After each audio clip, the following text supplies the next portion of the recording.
when President Brown called me and said that the Board of Trustees has decided to award me an honorary degree from Boston University, I was pleased and honored. But then when he later called me and said, or wrote to me and said, could you give the baccalaureate address in Marsh Chapel? I was so elated because I thought that the trustees have decided to give me another honorary degree in theology. Well, I guess he didn't go that far. And so, but I'm indeed delighted to be with you, your family and friends today. My dear graduates, the baccalaureate ceremony from the European medieval time until today is a service in celebration of and thanksgiving for lives dedicated to learning and wisdom. The learning you achieved through light of knowledge and wisdom you acquired so far from mentors and from the love of your family who supported you throughout. And incidentally, the last stimulus check from them will be cashed today.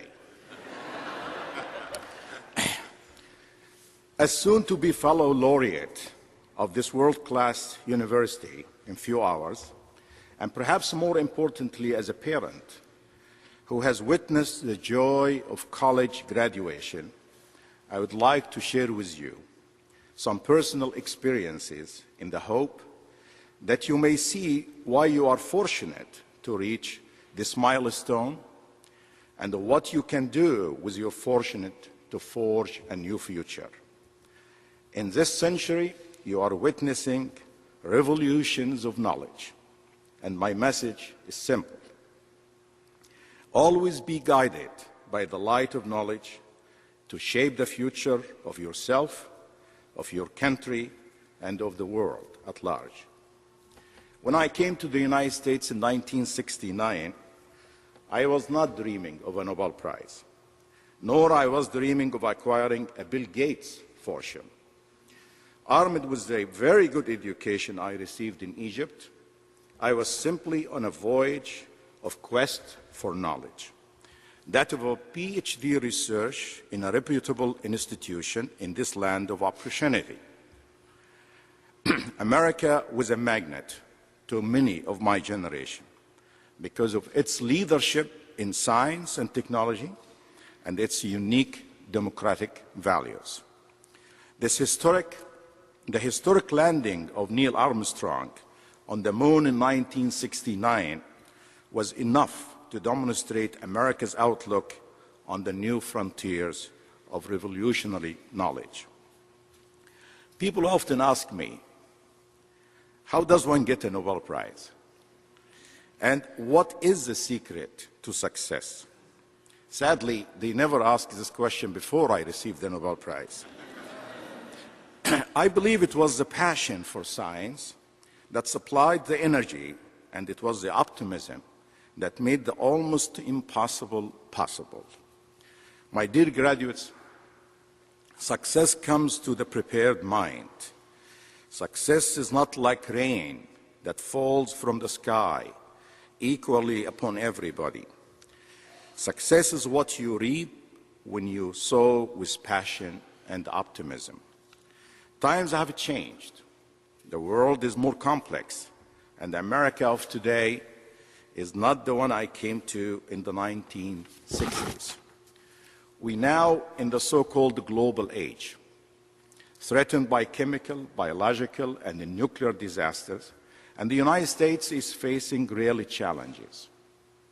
The rise of economic superpowers such as India and China, the conflict of wars overseas, and most importantly, in my view, the change in cultural, educational, and political values. Yes, there are challenges and changes, but you can still make your own success in your own way because you are fortunate to have received an excellent education in a 21st century developed world society. Your education is unaffordable to at least 80% of the 6 billion people on the planet who make merely $1 a day. As importantly, America continues to provide you with opportunities that even today you will not find anywhere else in the world.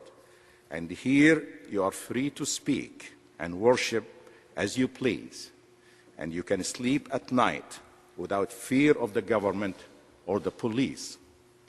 These fundamental values are embedded in the foundation of this country that is built on the pillars of life, liberty, and the pursuit of happiness.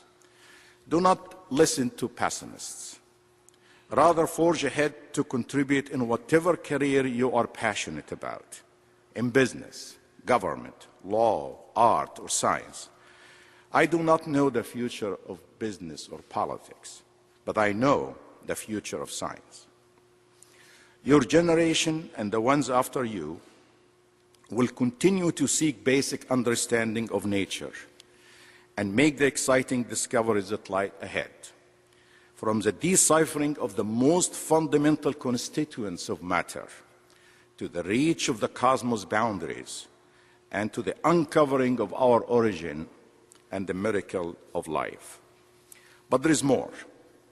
From the beginning of time, the quest for knowledge has been the driving force for revolutionary changes, not only in causing paradigm shifts in our understanding of the cosmos, but also as an agent for the naissance and renaissance of human societies. The European Renaissance would have been impossible without enlightenment about the significance of knowledge and rational thinking. I think too much credit is given to the impact of politics on the progress of society.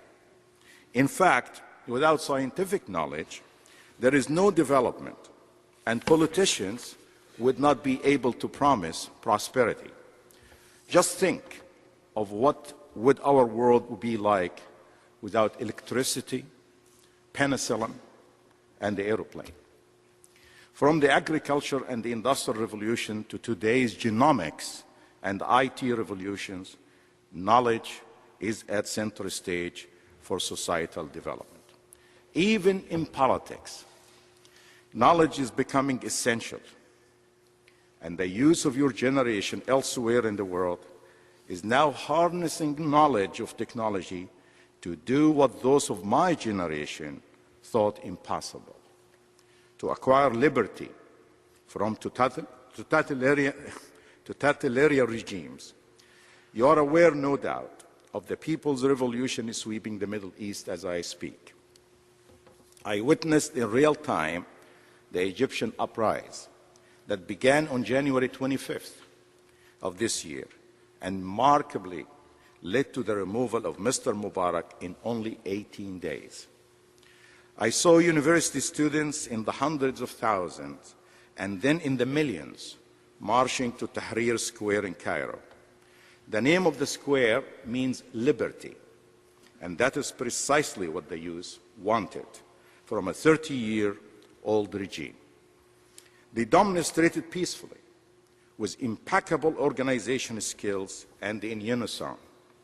In my generation, we would probably have used stones, sticks, and guns in order to rise up. In your generation, they used Facebook, Twitter, and SMS. Without the discovery of the chip, wireless technology, and the internet, this Egyptian revolution may never have succeeded in a peaceful and civilized transformation. Although the road ahead is bumpy, already hopeful signs are emerging. A few months after the revolution, Egypt announced the establishment of a new city for science and technology on 300 acres of land, and the sole purpose of the quest is the quest for the useful knowledge. So, the 21st century education that you are fortunate to have received at BU is far-reaching, beyond the classical boundaries, not just across so-called interdisciplinary and multidisciplinary fields, but also between nations, and maybe soon across planets.